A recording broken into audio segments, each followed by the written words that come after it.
안녕하세요. 우주자연의 변화와 인류 진화의 비밀을 파헤쳐서 알려드리는 조아TV입니다. 제가 그동안 작업해왔던 것은 전 세계에 흩어져 있는 다양한 신화와 종교와 철학적 체계에서 인류를 변화시키고 진화시키는 어떤 구체적 메커니즘이 그것이 동일하게 원형으로서 나타나고 있는 것을 우리 한민족 사상의 궁울영부 메커니즘으로 이렇게 규정이 되는 그것이 똑같은 것들이 이제 나타나고 있는 것을 규명을 해서 인간이 어떻게 진화하는가를 여러분들에게 나름대로 이해를 시키기 위해서 이 강좌를 진행을 하고 있습니다. 근데 그 중에서 이제는 지난 두 번의 강좌를 수메르 신화를 봤죠. 우리가 이제 세계 5대 고대 문명이라고 이렇게 볼 수가 있는데, 일단은 중국에 있는 황하 문명과 인도의 인더스강 문명, 그렇죠? 그 다음에 이집트의 나일강 문명이, 그 다음에 메소아메리카에서 가장 오래된 고대 도시 티후아칸을 중심으로 벌어지는 마야 아즈텍 문명이다. 그리고 사실은 가장 오래된 문명이라고 하는 것은 바로 메소포타미아 지역의 수메르 문명이다. 그래서 수메르 문명에 대해서 거기를 여태까지 제가 안 다뤘던 것은 워낙에 다양한 상상력이 가미된 세계 해석 체계들이 난무를 해가지고 발 담그기가 싫어가지고 안 했는데 또 안 할 수가 없으니까 해보는 겁니다. 일단은 왜 이렇게 메소포타미아 문명에서의 수메르 문명이라고 하는 것이 이렇게 주목을 받을 수밖에 없냐면, 이 수메르 문명이 사실은 현대에서 가장 강력한 세계 종교라고 할 수 있는 기독교 크리스트교라고 하는 것에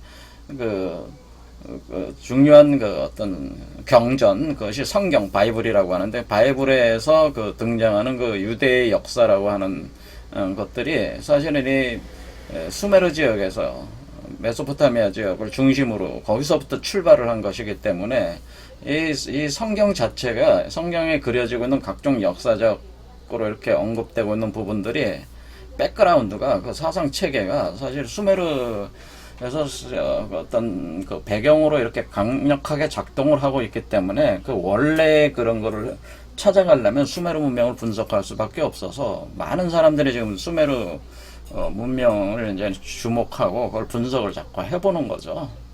그 중에서 단연코 우리 수메르 문명과 지금 바이블과의 유사성에 이제 우리가 주목을 하고 있는 게 뭐냐면, 인간 창조라는, 인간은 어떻게 창조되었느냐, 뭐 이런 거 아닙니까?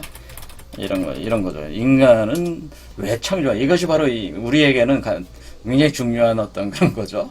그 다음에 이제 대홍수 문제 같은 거는, 이런 것들이 이제는 공통적으로 드러나게 돼서, 특히 인간 창조 문제가 오늘날 이제는 과연 인간이란 무엇이냐에 대한 어떤 물음을 던질 때에 어떤 근거를 이런 신화에서 찾을 때, 이게 수메르 문명이 이제 그런 거를, 신화들이 그런 걸 이제 제공을 해준다, 그렇게 생각을 하는 거죠.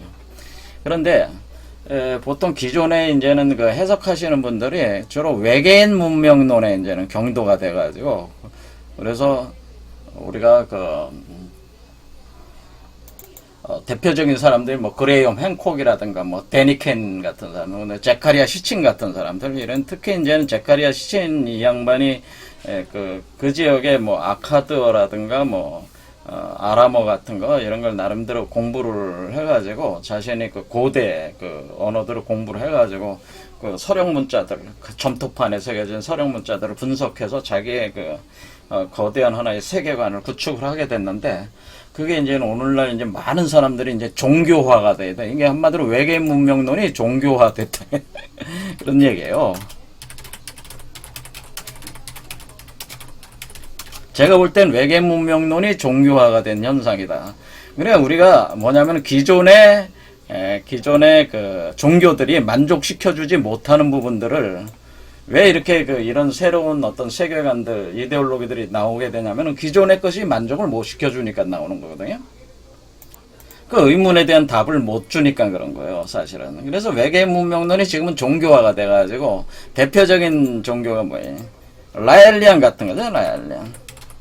라엘리안이라는 종교 보면은 거기서는 완전히 외계인들이 그 인간을 유전공학으로 창조하고 그 외계의 그 멀리 떨어진 성간거리에 있는 그 외계인들이 원격으로 인간을 이제 이게 뭐 이렇게 보고 있다는 거죠. 그 운명을 좌우하면서 거기서 일종의 빅데이터를 그 분석을 해가지고 그 정보들을 수집을 해가지고 이렇게 인간들을 통제하고 있다. 예, 라엘리안 같은 외계인 문명론 종교죠.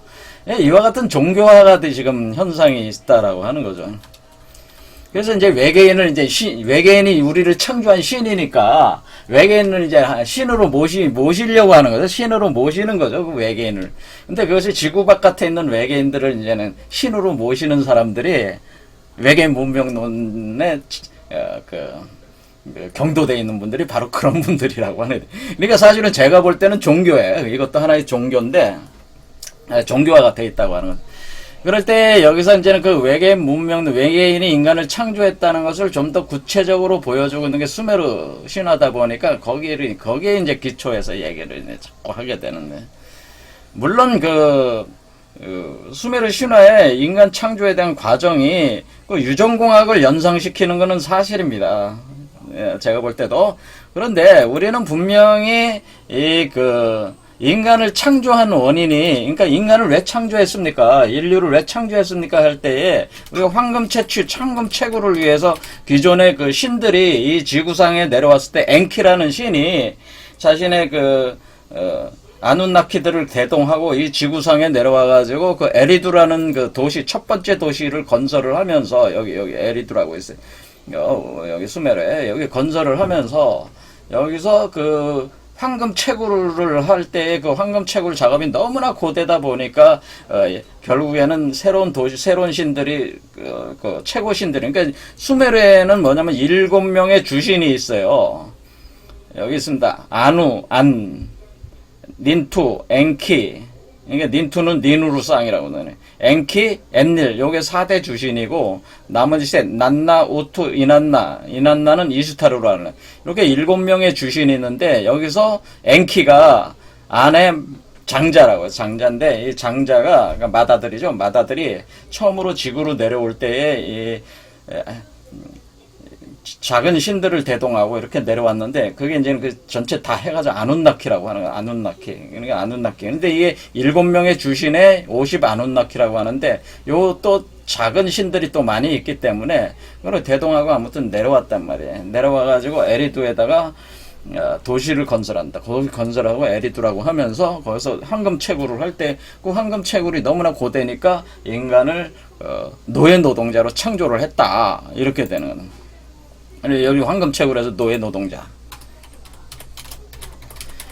그런데 그 노예 노동자로 창조를 할 때 DNA 유전공학 기술을 사용을 해서 DNA 유전공학 기술을 이용해서 처음에는 어떻게 찾냐면 DNA 유전공학을 이용을 해가지고, 그러니까 너무나 고된 노동에 힘들어하는 그 신들이 반란을 일으켜가지고 파업에 들어가면서 그 엔키 다음에 사실상의 그 권력을 장악한 엔닐의 그 집을 포위하게 되면서 엔닐이 신들을 모아놓고 한번 주신들을 모아놓고 이제 회의를 한 뒤에 인간을 창조해라.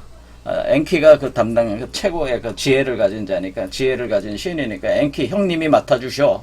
그러니까 엔닐은 엔키의 동생이란 말이에요. 그러니까 엔닐이 엔키 형한테 자기가 적장자다 이거지. 적자다 이거지. 그러니까 자기가 권력자니까 엔키한테 창조를 하십시오. 그래서 창조를 했다는 건데, 그거 창조한 과정 자체가 처음에는 파업을 일으킨 신들 중에 최고 파업의 주동자를 잡아다가 온몸을 갖다 그냥 다 찢어가지고 피를 뽑아내가지고 그 피를 이용해서 검붉은 흙을 아담을 만들어가지고 인간을 7쌍을 창조를 했는데 몸 자체가 완전히 완전하지 않은 존재들이 창조되다 보니까 엔키가 이제는 자신의 정자를 이용해서, 그러니까 이제는 파업을 주동한 그거는 이제는 에누마 엘릿이 신바빌로니아의 에누마 엘릿이, 그러니까 신바빌로니아는 기원전 700~800년 전 바빌로니아, 그러니까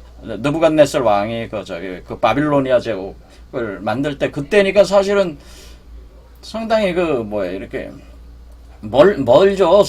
원래 수메르보다 한 2, 3천 년 전 후라고 2, 3천 년 후라고 보면 돼, 이 문명이. 근데 여기서는 에르마 엘리시라고 창세기서에 보면은 결국에는 이 인간을 창조를 한 거는 거기에 이제는 그 티아맛이라고 하는 그 우주의 그 여성적인 어떤 것을 표현해주는 괴물이 있는데 그 괴물의 그 전쟁 과정에서 그쪽에 총사령관인 퀸쿠를 잡아다가 그 피를 뽑아가지고 그 흙을 만들어서 이렇게 창조를 했다. 그게 이제는 과거의 그 신화에는 수메르 신화도 이게 항상 일관되어 있는 게 아니고 이렇게 계속 변형을 하고 있는 거예요. 그래서 그걸 파업하는 신호로 표현되어 있는 거를 나중에 또 퀸쿠로 이렇게 바꾸고 복잡하게 돼 있는데 어쨌든 이걸 가져다가 이렇게 만들었는데 다 몸이 완전하지 않게 나오니까 그 엔키가 자신의 정자를 가지고 직접 자신의 정자를 이용해서 검붉은 흙 아다무와 합해가지고 자신의 그 부인인 그 여신에게 자궁을 넣어가지고 처음 이때는 완전한 인간이 창조가 됐는데 그게 아다파라고 한다. 뭐 이렇게 되는 건데 그 창조의 이유는 인간을 황금 채굴을 하는 그런 존재로 만들기 위해서 그런 것이다. 뭐 그런 것인데 노예 노동자로 창조한 것이다. 이 발상 자체는 뭐예요?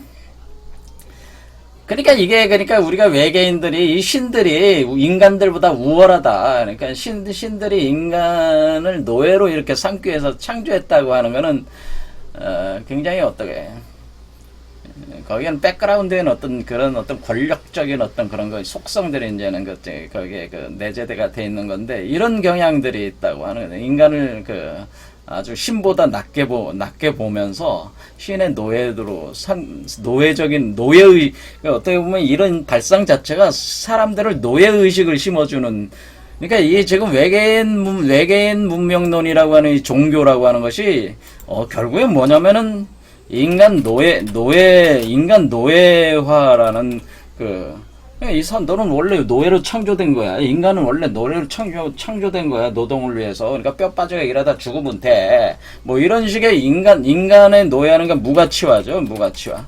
그러니까 그냥 쓰고 버려지는 존재일 뿐이야. 뭐 이런 식의 되니까 이것은 뭐야? 저로서는 이제 용납할 수가 없는 거죠. 왜? 원래 우리 구물영부 한국 사상은 사람이고 하늘인 인내천사상인데 완전히 우리 외계인 문명론의 인간을 노예 노동자로 창조했다는 이 발상 자체는 우리가 용납할 수가 없는 거예요. 제 관점에서는 인내천하고 안 맞는 거잖아. 사람이고 하늘인데 어찌 사람을 노예 노동자로 창조를 했다고 할 수가 있느냐. 그러니까 이런 발상 자체가 인간이라는 그 가치 자체를 완전히 저하시키는 그런 어떤 사고방식이고 종교화 개념이기 때문에 제가 이거를 굉장히 좋아하지 않는 거예요. 외계 문명론이. 넌 노예로 창조됐다. 그러면은 노예로 창조됐으니까 노예로 살아야 된다는 거 아니에요? 그렇죠? 그러니까 인간을 어떻게 만드는 거예요? 완전히 무기력하게 만드는 거죠. 그냥 무기력해. 도구와 수단적인 존재로만 보게 물건과 마찬가지로 이렇게 본다. 이것은 우리가 지향해야 될 것도 아니고 원래부터 옳지 않은 거예요. 그런데 왜 그러면은 황금 채취를 해서 이렇게 한다는 자체가 원래 이 발상 자체가 황금 채취를 한다면은 이게 그때 당시에 이제 이 황금 채취라는 논리 자체가 뭐냐면은 우리가 노예 노동자로 DNA 유전공학을 이용해서 복제로 창조했다는 거 아닙니까? 그게 1980년대 얘기들이란 말이에요. 그때가 뭐냐면은 유전공학에 의해서 복제 인간분들이 막 만들어질 수도 있다는. 그래서 여기 대표적인 라엘리안이 또 이런 종교, 이런 조직이 뭘 만들어. 한마디로 인간 복제 회사도 만들잖아요. 그렇죠? 인간 복제 회사를 만들어가지고 복제 회사를 운영을 합니다. 그러면서 우리가 아기양 돌리부터 해가지고 여러가지 소, 개 복제도 많이 했잖아요. 이런 복제 기술이 이제 당시에 굉장히 충격적으로 다가온 거지, 인류들에게. 그러니까 이런 기술들을 신인이 이용해서 이걸 한 것이다. 그것이 영화화가 돼가지고 오늘날까지도 굉장히 강력한 영향을 끼친 프로메테우스 같은 영화가 외계의 어떤 거인족 프로메테우스가 한마디로 그 거인족이거든요. 그 한마디로 티탄이라고 그래요. 그리스 신화에서는 티탄족인데, 이 티탄족 같은 거인족인 외계인들이 인간의 자신의 그 유전적 청지를 이용해서 인간을 창조했다고 하는 그런 영화들이 이제 나오면서, 이것도 선풍적인 어떤, 그러니까 이제 영화 매니아들이 이런 쪽에 이제 좋아하는 영화 어쩌고 해답을 주는 것 같으니까, 여기에 이제는 그냥 완전히 몰두를 해가지고 그냥 유튜브에서도 영화 유튜브 보면은 이게 굉장히 분석하는, 그러니까 그냥 전 세계 난리죠, 난리. 분석하느라고. 그냥 서로 그냥 막, 제가 볼 때는 환상놀이야, 환상놀이. 상상성의 놀이들을 하는 건데, 이제 현재 종교들이 그런 것들이, 이제 철학이나 이런 것들이 답을 안 주니까 그런 식으로 상상을 한 거야. 하지만은, 이렇게 볼 때에, 아니, 간단하게 이건 모순적인 얘기라는 걸 알 수가 있잖아요. 아니, 도대체가 왜 이렇게 인간을 창조하는 것이 유전공학으로 하냐, 멍청하게. 외계인들이 멍청하다. 제가 볼 때는 어때요? 아이고, 저희 외계인들이 인간을 창조했다는 저 외계인 신이라고 하는 존재들 참 멍청하구나. 왜? 아니, 성간 이동 좀 하는데 요즘에는 유전공학이 아니고 AI 인공지능 로봇이잖아요. 아니, AI 인공지능 로봇으로 해가지고 포크레인이나 뭐 귤찾기나 이런 걸 다 로봇체로 만들어가지고 그냥 이 인간들을 왜 써? 이 노동도 제대로 못하는 인간들을 왜 그걸 창조를 해요? 멍청하게. 인공지능 로봇을 만들어가지고 하면 되는 거 아니에요? 로봇, 그러니까 이런 채굴 관련 전문 로봇체들을 만들어가지고 하면 되는, 성간이동을 할 수 있는 존재들이 왜 그걸 못하겠어요? 그러니까 이것은 논리적으로 안 맞는 얘기죠. 그러니까 이게 뭐야? 오늘날에는 어때? 예전에 이 DNA 유전공학이 이제 저기 했때는 1980, 90년대 이때 사고방식이고, 오늘날 2000년대 21세기에 들어와서는 유전공학보다 더 뛰어난, 그러니까 인종이 나올 수가 있는데 그게 로봇들이야. 로봇으로 해야 되는. 이게 얘기가 또 달라지는 거잖아요. 그러니까 이제 이것이 안 맞는, 그러니까 어떤 시대적인 과학기술의 수준을 반영하는 해석들이라 이 얘기입니다. 제 얘기는.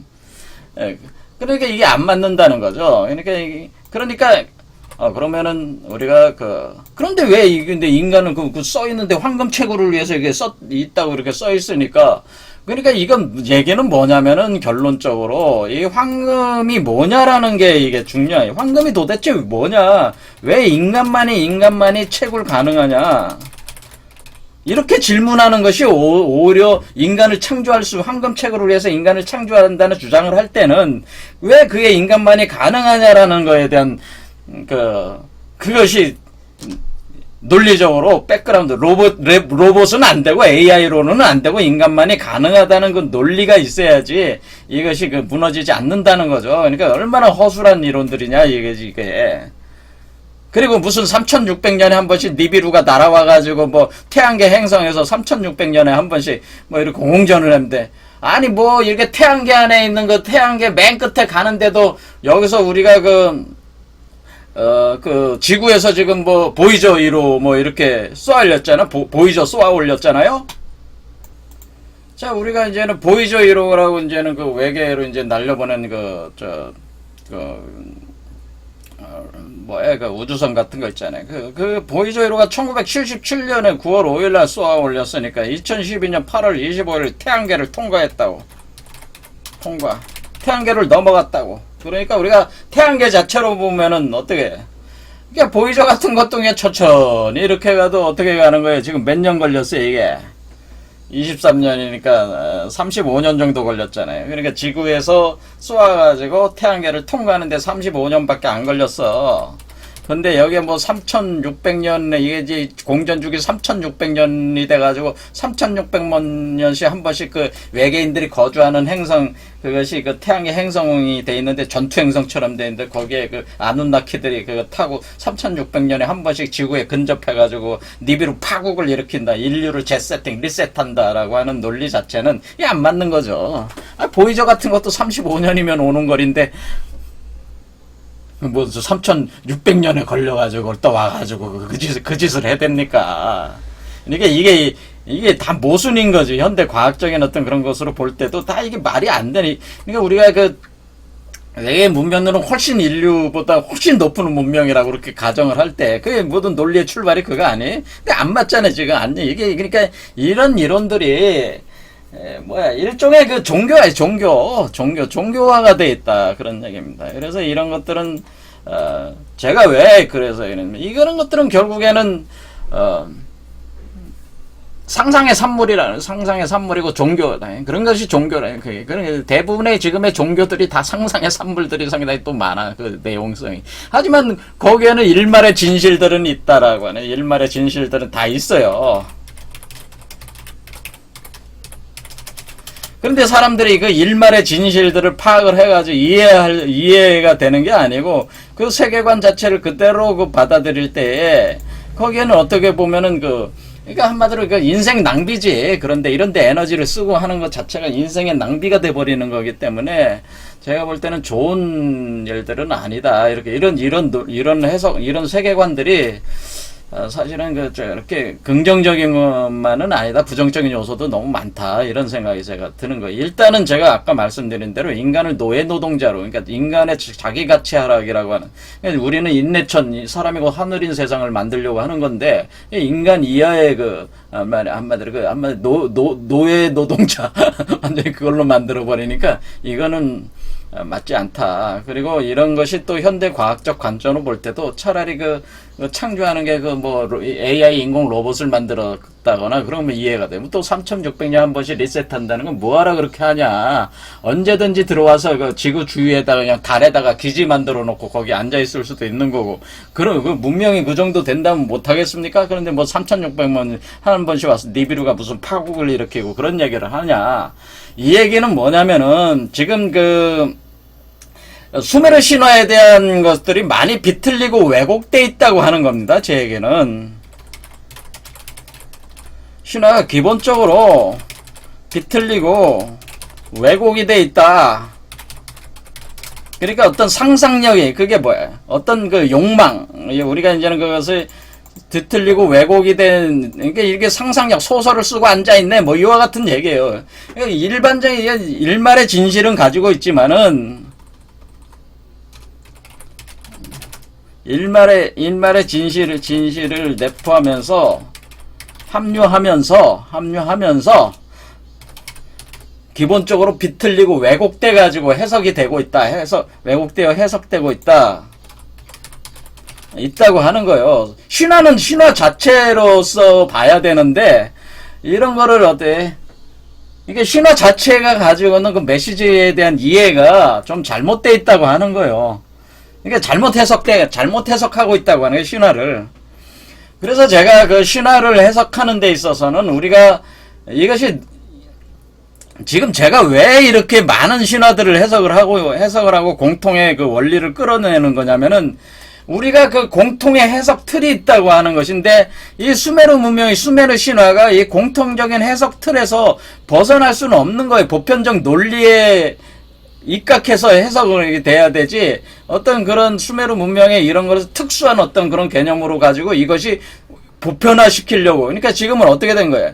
이 외계인 문명론을 끄집어내가지고 수메르 문명에서 끄집어내가지고 이 사람들은 모든 그 고대 문명에다 그걸 뿌리고 있는 거죠. 외계인 문명론을 뿌려가지고 그 외계인 문명론으로 모든 거를 다 해석하고 있는 거죠, 지금. 그러니까 여기 한마디로 얘기해서 여기 마야, 특히 이 양반들이 많이 보는 게 이집트 문명과 마야 문명, 인더스강 문명 이런 내용들을 다 외계인 문명, 외계인이 와서 이렇게 하고 있다고 하는 것으로 다 신들은 다 외계인이니까 이렇게 해가지고 다 그런 식의 관점에서 이런 거대한 세계관을 만들었다고 하는 거예요. 통일적인 원리지 그것도 어떻게 보면 그렇겠죠. 불행하게도 그거는 제가 볼 때 제 관점에서는 옳지 않은 잘못된 왜곡되고 비틀렸다고 저는 주장을 하는. 그래서 저는 제카리아 시친이 틀렸다. 저는 그렇게 얘기하는. 제카리아 시친 같은 사람들은 다 틀렸다라고 제가 감히 반박을 하는 겁니다. 그런 식으로 해석해가지고는 인류에게 도움도 안 되고 진실도 아니다. 진실이 아니고 인류에게 도움이 안 된다라고 하는. 여러분들은 아누나키들을 봤습니까? 실제로 봤냐 이게. 봤어요? 봤다고 하는 얘기들만 있지. 그렇죠. 여러분들 우주인을 봤어요? 외계인들을 봤어요, 실제로? 그렇잖아요. 우리에게 그렇게 가까이 있다는 외계인들이 어딨어요? 제가 신을 부정하는 건 아니지만 신이라고 하는 것도 다양한 각도에 해석할 수 있는 거예요. 그러니까 우리 여기서 얘기하는 그 외계인, 우리를 창조했다는 외계인들이 어디 있다고 하는 거예요. 그게 본 적이 있냐 이거지, 그런 것들이. 그것도 다 상상의 산물 개념이다는. 그러니까 한마디로 외계인에 대한 상상의 산물일 뿐이라는 거지, 그거 다. 무릇 이런 어떤 종교화된 이론들이 대개 이런 특성들이 있다, 그런 얘기죠. 자, 그래서 오늘은 이제 제가 지금 상당히 비판적인 논조로 이제 이런 외계 문명론에 대해서 비판적인 논조를 이제 전개를 한 것이고, 그러니까 이제 다시 해석해야 된다. 수메르 신화를 다시 해석해야 된다라고 제가 말씀을 드린 거고, 그래서 지난 시간에 일단은 우리가 저는 궁을 영부적인 관점에서 해석을 시작을 하겠다라는 거죠. 저는. 자, 그럼 제 얘기를 들어보라는 거죠. 그러니까 여태까지 외계 문명론 이론 들어봤으니까 그거 많이들 아니까 그건 이제 그 생각 가지고 있고, 나는 나의 상상력을 발휘를 해서 얘기를 해보겠다고 하는 거죠. 신화를 다시 해보겠다고 하는 거죠. 자, 일단은 우리가 엔키라는 신이 에리두라는 도시를 건설할 때 이 수메르 신화는 7명의 주신이라고 하는 게 있어요. 7명의 주신이 있는데, 7명의 주신이 6개의, 그러니까 최고 주신이 아누니까, 아누를 제외한 나머지 6명의 신은 각자의 도시를 가지고 있어요. 도시를 건설을 하게 됩니다. 그것이 여기서 얘기하는 엔키는 에리두, 난나는 우루, 라르사는 우투, 이난나는 우르크, 엔닐은 니프루, 그 다음에 키슈는 닌후루삭. 이렇게 해가지고 총 6개의 도시가 있다. 이 개념은 뭐냐면 7명의 신 중에 6개의 도시라는 개념은 우리 몸에 있어서 7개의 차크라가 7개의 도시요. 이렇게 표현하면 돼. 7개의 차크라가 7도시예요. 그리고 7개의 차크라 중에서 우리 몸 안에 있는 게 6개니까 여기는 머리 밖으로 나오는 곳이 7번째니까 여기 6개의 도시라는 게 6개의 도시에 각 신들이 하나씩 할당이 돼 있잖아요. 그래서 우리가 엔키는 에리두가 첫 번째 건설을 했다고 하니까 여러분의 첫 번째 차크라가 엔키의 에리두란 말이야. 이걸 지구라고 하는 거야, 지구. 이거를 우리가 카발라에서 이것은 말쿠트라고 하는, 말쿠트가 바로 지구를 뜻한단 말이에요, 지구.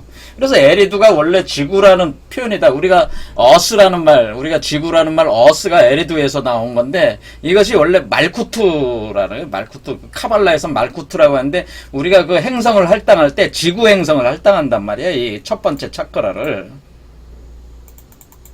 이해되시죠? 그래서 지구라고 이름을 지은 거에서 에리두다. 이렇게 돼. 이게 첫 번째 차크라가 행성이 지구다. 이렇게 한 거예요. 자, 이렇게 해가지고, 그러면 니프루, 그럼 엔키의 동생이 엔닐인데, 엔닐은 몇 번째냐? 니프루라는 도시는 제가 5번째, 여기는 엔닐로 놓겠습니다. 왜냐면 엔닐은 숫자가 50에 해당돼. 지금 우리가 수메르는 뭐가 있냐면, 수메르는 육심지법을 사용해.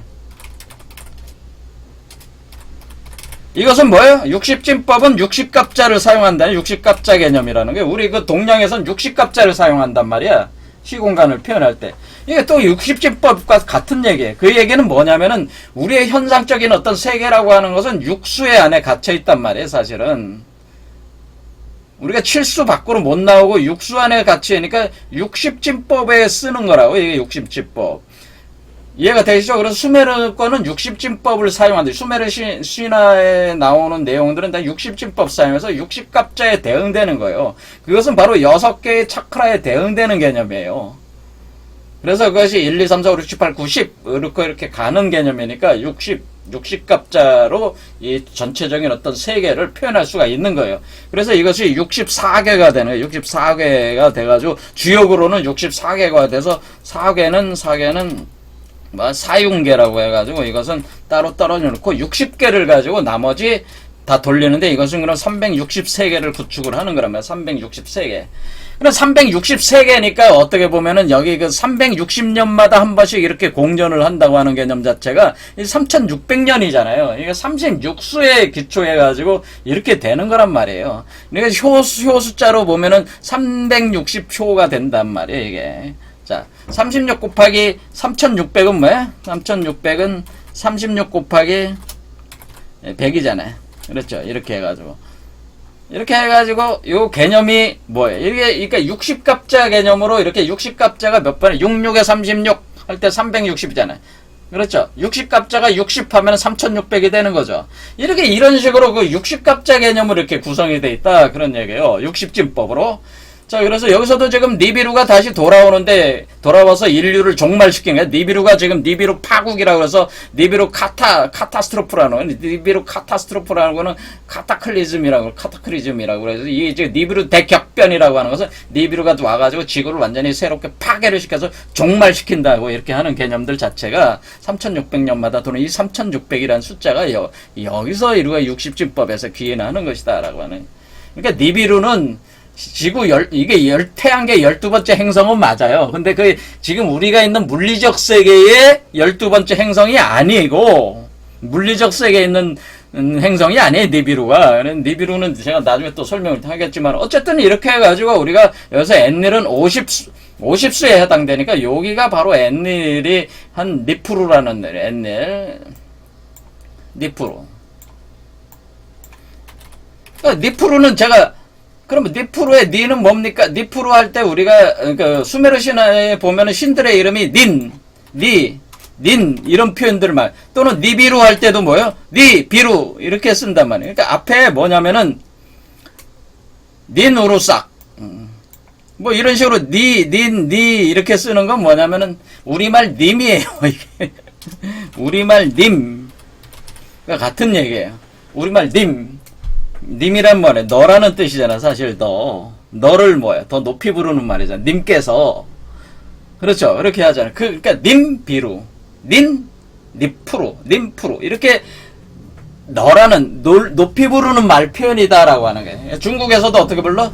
너라고 할 때 니라고 하자. 니. 우리말은 님. 자, 그러니까 우리가 니프루는 니 플러스 프루야. 그렇죠. 그럼 프로는 뭐요? 풍이요, 풍. 바람이란 뜻이에요. 제가 그 인도 힌두교 그 얘기할 때 차크라 시스템 얘기할 때 프라나라고 하는 것이 이렇게 기운이 올라온다 이렇게 표현할 때 제가 이 올라오는 이 두 마리 뱀이 꼬여서 올라오는 이걸 프라나라고 하는 것이다. 이것이 풍이다. 그래서 우리가 보키시를 보키시의 성이 보키 여와 그림을 보면 뱀이 꼬여 올라가서 보키 여와가 뱀이 돼서 막 꼬여 올라가잖아요. 그거를 그래? 보키시를 그때 풍시라고 그래. 풍시. 바람풍. 우리 한민족의 그 철학이 뭐요? 한민족 철학을 뭐라 그래? 사람들이 다른 말로 풍류도라고 그래. 풍류도. 풍류도라는 말이 뭐 풍류도. 우리 한민족의 고대 우리 철학이 풍류도입니다. 우리가 형교입니다. 우리 한민족의 형교예요. 할 때 풍류도가 이 풍류야. 바람이 흘러가는 거잖아요. 여러분의 수미산을 떠받들고 있는 게 뭡니까? 수미산을 떠받들고 요게 수미산이야. 이게 바로 수메르산이라고요. 이게 수메르야. 그러니까 다시 말씀드리면 요게 수메르산이란 말이야. 수메르산을 보면은 수메르산이 그냥 이렇게 있는 게 아니고 수메르산을 떠받들고 있는 것이 처음에 풍륜, 그 다음에 수륜, 그 다음에 금륜 이렇게 떠받들고 있어가지고 그 다음에 수메르산이 올라오는 거예요. 이렇게, 이런 식이니까, 이 풍의 기초, 바람이 밑에서 올라오면서, 그 위에, 여기 머리 쪽에 물이, 큰 바다가 형성되고, 거기에 금이 생성이 되는 거예요. 그래서 우리가 황금 채취라고 하는 것은, 여기 금륜이 올라오잖아요. 수메르산 쪽에 금륜이, 여기서 황금 채취하는 거예요. 황금 채취. 그러니까 이 황금이 뭐요? 황금이라고 하는 것은 여기서 수메르 신화에서 얘기하는 황금은 우리 지금 지구상의 땅 속에 있는 그런 물질적인 황금을 얘기하는 게 아니고 여러분의 몸에서 황금 황금액이 생성이 된다. 금액이 생성된다. 금액이 여러분의 몸에서 이 과정을 여러분의 궁울영부 과정을 거치면은 궁울영부 과정에서 뭐가 생성되냐면은 오객과 금액이 형성이 되는데 금액이 바로 여기서 황금이라고 하는 거예요. 그러니까 우리가 수메르 신화에서 채취한다는 황금은 여러분 몸에서 채취되는 금액을 얘기하는 여러분 몸에서 그러니까 수메르 신화에서 얘기하는 황금이 뭐다? 그러니까 여기 있는 이렇게 채취하고 있는 황금은 왜 인간만이 채출이 가능하냐? 왜? 인간의 몸을 통해서만이 황금이 진정한 황금, 이게 진정한 황금이야. 이게 진짜 황금이야. 그러니까 이런 땅 속에 있는 황금이 진짜 황금이 아니고 진짜 여러분의 몸에 있는 황금이 만들어지는데 황금 생성이 가능한 거예요, 여러분이. 그러니까 여러분의 인간의 몸은 황금 생성 기계예요. 인간 몸 자체가 황금을 만드는 기계란 말이야. 황금을 채굴하는 기계야. 다시 얘기하자면 인간의 몸이 황금을 채굴해가지고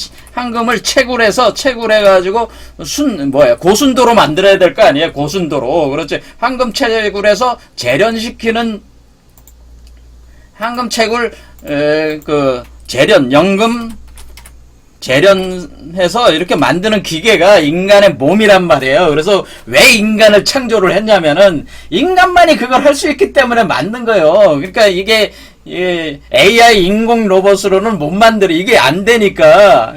AI 인공 로봇은 그냥 지구나 파가지고 황금이나 채취하는 거지. 진짜 황금. 근데 이 황금이 하는 그 기능이 뭐냐? 황금 기능이라고 하는 것은 이게 불사영생약이라는 거예요, 이게. 불사영생액이라고 하는 거예요. 이게 황금액은 황금액의 기능. 이때 황금을 채취했을 때 여러분들이 황금을 뿌려가지고 물에다가 넣어가지고 이렇게 마시기도 하잖아. 먹는 황금들 있잖아. 그거 같이 황금액의 기능은 불사영생액이란 말이에요. 이게 불사영생액. 그러니까 외계의 그 신들이 지금 채굴하려고 하는 거는 이 땅속에 있는 지구에 있는 그 일반적인 황금을 얘기하는 게 아니고 이 인간의 몸을 통해서만은 원래 신들도 이게 가능한데 신들은 효율적으로 이것을 할 수가 없기 때문에 신들은 불사 영생액 생성에 불리하단 말이에요. 불리해. 왜? 신들은 몸이 없기 때문에 그래. 근데 인간은 몸을 가지고 있으면은 이 육체적 몸, 피지컬 바디가 있으면은 이 황금액을 생성하고 이렇게 재련해서 생성하는데 가능하기 때문에 인간을 창조한 것이다. 이렇게 보시면 되는 거예요. 근데 신들은 불사 영생액 생성에 불리한 몸의 구조를 가지고 있어가지고 그러니까 열심히 파도 이게 안 되는 거야. 이 땅굴을 판다는 게 뭡니까? 제가 분명히 얘기했지만 여기에 이렇게 올라가는 여기가 이게 제가 여기서 여기까지 올라가는 이것 자체가 제가 뭐라고 그랬냐면 이걸 워몰이라고 그랬어요. 제가 워몰. 이게 워몰이잖아요. 구멍이잖아. 그냥 구멍. 워몰을 성경에서 뭐라고 써냐면 무저갱이라고 써있는 무저갱. 갱도라는 말이야. 갱도. 한마디로 갱도. 이 갱도라고 하는 게 뭐예요? 땅굴을 파가지고 금채굴 하려면 갱도를 파 들어가잖아. 그 무저갱인데, 무저갱은 뭐야? 바닥이 안 보이는 갱도란 말이에요. 바닥이 안 보여, 무저갱이라는 게. 그래서 바닥이 안 보이는 이게 워몰이란 말이에요. 그러니까 지금 여기서 이렇게 해가지고 여기 굴이 이렇게 파져 있잖아. 산이 있잖아. 이것도 산을 이렇게 굴을 파고 들어가잖아요.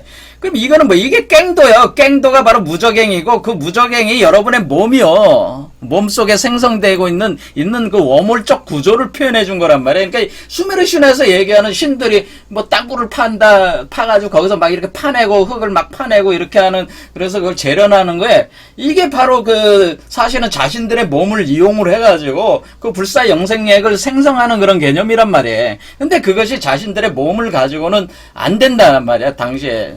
메커니즘이 성숙되지 않았기 때문에 인간이라는 걸 창조를 해야지만이 인간이라는 걸 통해서만이 인간만이 가능하니까 인간을 창조한 거예요. 그냥 왜 인간을 창조한 이유가 인간밖에는 못하니까, 그래. 사람밖에는 못하니까. 사람의 몸으로밖에는 이게 안 되니까, 인간이 창조가 된 것이다. 이렇게 이해를 해주시면 돼요. 그러니까 이거는 뭐냐면은, 외계 문명론을 제가 또 한 번 더 비틀어가지고 다시 약간 진실에 가까운 얘기를 제가 해드리는 거예요. 이해가 되시죠? 그럴 때 우리가 엔닐을 뭐라고 그랬냐면, 우리가 엔닐은 바람의 신이라고 한 거라면, 엔닐은, 자, 여기서 엔닐은 이렇게 생겼는데, 엔닐이라고 하는 존재는 바람, 대기, 폭풍의 신이다, 풍신이다고 한 거예요. 엔키는 대지와 물의 신이며 지식의 신이야. 근데 이 엔닐은 니푸루가 다스리는 도시고, 에리두는 엔키가 다스리는 도시야. 그러니까 우리가, 근데 엔닐은 숫자 50에 해당되니까 5숫자. 그러니까 다섯 번째, 하나, 둘, 셋, 넷, 다섯 번째 도시. 여기를 니푸루라고 볼 수가 있고, 여기가 바로 풍신. 이 푸르라는 말 자체가 풍이라는 말이기 때문에 풍신, 바람의 신이다라고 하는 것을 알 수가 있다. 그러니까 우리가 엔키보다 엔닐이 위에 있으니까, 엔키가 시작하고 엔닐이 위에 있으니까 엔키가 형이고, 엔닐은 동생이 되는 거죠. 하지만은 이 주도권이 엔닐로 넘어가는 거잖아요. 특히 제가 지난 시간에 우리가 동경대전에서 제가 뭐라고 그랬습니까?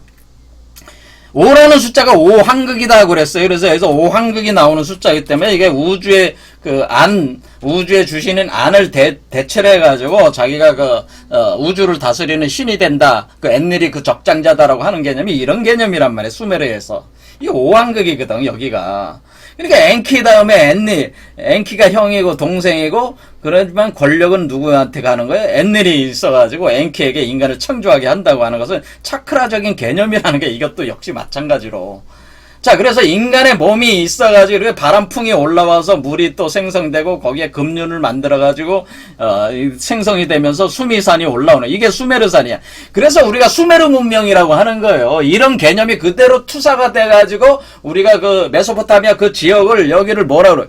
수메르 문명이라고 한다는 이것 자체는 뭐냐면은 우리 몸 자체 머리에 있는 요게 바로 수메르산이고, 요 수메르산을 표현해 준 게 바로 지구랏이라고 하네. 지구랏.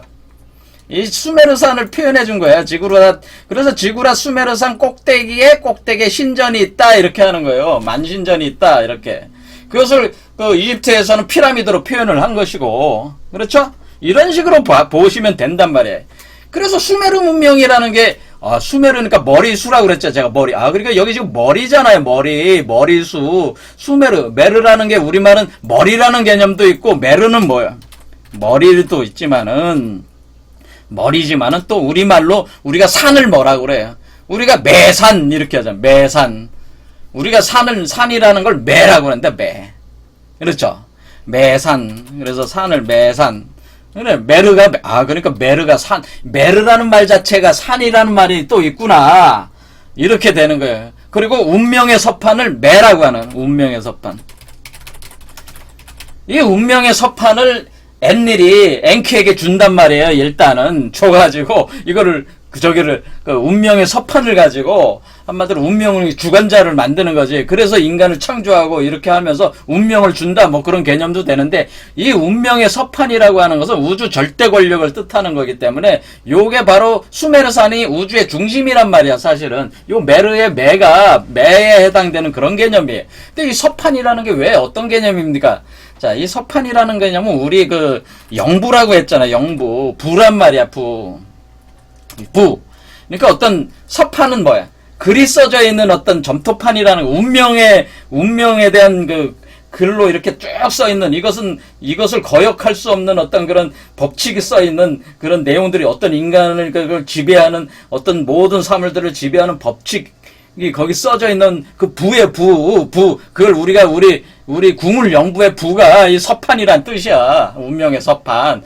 매란 말이에요. 그래서 여기서 운명의 서판이 완전히 다 완성이 된단 말이에요. 요 수메르에서.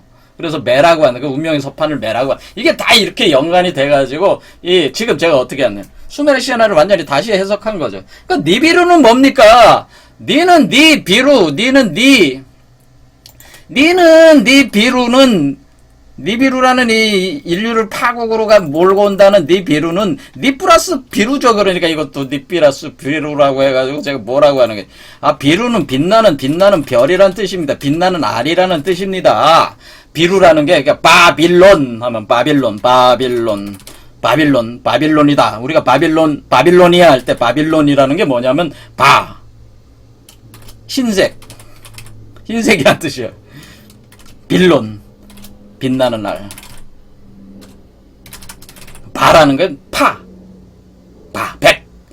흰백자를 우리는 바라고 부른다고 해서 중국에서는 그 흰색으로 우리는 뭐라 그러? 우리가 배달의 민족이라는 게 뭐냐? 우리 우리가 배달이라는 말이 바라다라라는 말이야, 바라다라. 이게 바라의 바가 바로 흰색에, 그러니까 바라라는 말이 흰색으로 빛는, 그러니까 바라라는 말과 바빌론은 같은 말이야, 사실은. 단지 빛난다는 말만, 비라는 것만 빠진, 그러니까 이 바빌론이 바라예요. 그래서 이게 흰색으로 빛나는 알이라는 뜻이야. 이 바빌론이라는, 니비루는 그러니까 뭐냐면 우주알이라는 뜻이에요, 사실은. 그래서 제가 말씀을 드리기를, 우리 우주알이, 제가 요 몸 아래에서 이게 우주알이란 말이에요. 우주알이, 이게 이게 바로 니비루요. 이 우주알이 니비루인데요. 자, 니비루가 여기에 이렇게 올라오면은 이 니비루에서 깨고 봉황이 나오는 거란 말이에요. 여러분 자신이 새로운 인간이 탄생하는 거란 말이에요. 이렇게 할 때, 처음 시작할 땐 여기서 이렇게 한 바퀴 이렇게 돌아오는 게 3600년이라는 뜻이에요. 그러니까 이 위치로 다시 돌아오기까지가 3600이라는 개념이란 말이에요. 그러니까 이 위치에서, 그러니까 첫 번째 인간 아다파가 창조된 뒤에 새로운 아다파, 그러니까 아다파 창조 이후 새로운 인간 창조가 3600년 주기다라고 하는 거예요. 그 얘기는 뭐냐면 아다파라고 하는 첫 번째 아담, 두 번째 아담, 두 번째 아담이 나올 때 그때가 뭐야? 그러니까 지금 현재 인류가 종말을 하고 새로운 인류가 나온다는 게 이게 3600년 주기라는 개념이, 먼저 아다파도 이런 과정을 거쳐서 태어났고 새로운 인류도 이런 과정을 거쳐서 태어난다는 개념이란 말이에요. 한 바퀴 돌아온다는 개념이에요, 다시.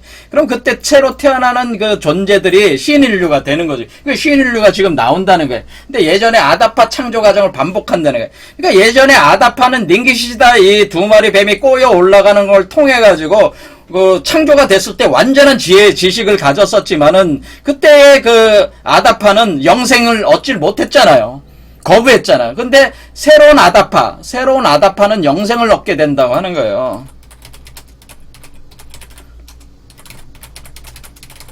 왜? 새로운 아다파가 되는 존재는 그 몸 자체에서 황금 채취, 이 황금이 뭐야? 불사 영생력이잖아요. 그러니까 먼저 아다파를 창조했을 때 아누가 불사 영생 음식을 주니까 거부했잖아요. 그런데 그것이 3600년 후에는 다시 불사 영생약을 스스로 자신의 지혜를 통해서 불사 영생약을 제조를 하게 되고 그것을 먹게 되기 때문에 불사 영생약 얻은 그 아다파로 다시 나온다. 그러니까 아다파가 다시 창조되는 과정이 다시 반복이 되는 거란 말이에요. 3600년 와가지고, 그러니까 3600년이라는 그 숫자가 3600년이 딱이 아니고, 사실은 그건 하나의 도수적 표현이라고 하는 거예요. 우리 몸에서 움직이는 도수적 표현이 3600. 그러니까 36궁 도시춘, 이걸 다른 말로 해서 이걸 36궁 도시춘 이렇게 표현한다면. 36궁 도시춘. 또는 360 정역세계.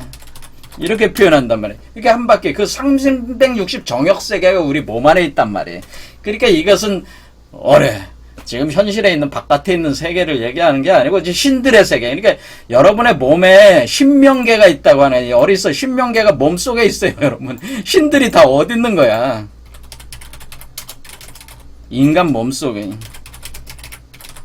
있다, 이런 거예요. 지금 신명계가 어디냐면 인간 몸속에 있는 겁니다. 신들이 밖에 있는 신들을 얘기하는 게 아니고 여러분 몸속에서 활동하고 있는 신들을 얘기를 하고, 여러분 몸속에 있는 그 기운의 운동들을 이렇게 신화적으로 이렇게 구성을 해서 이렇게 설명을 해낸 것이다. 그러니 이것은 다 뭐예요, 사실은?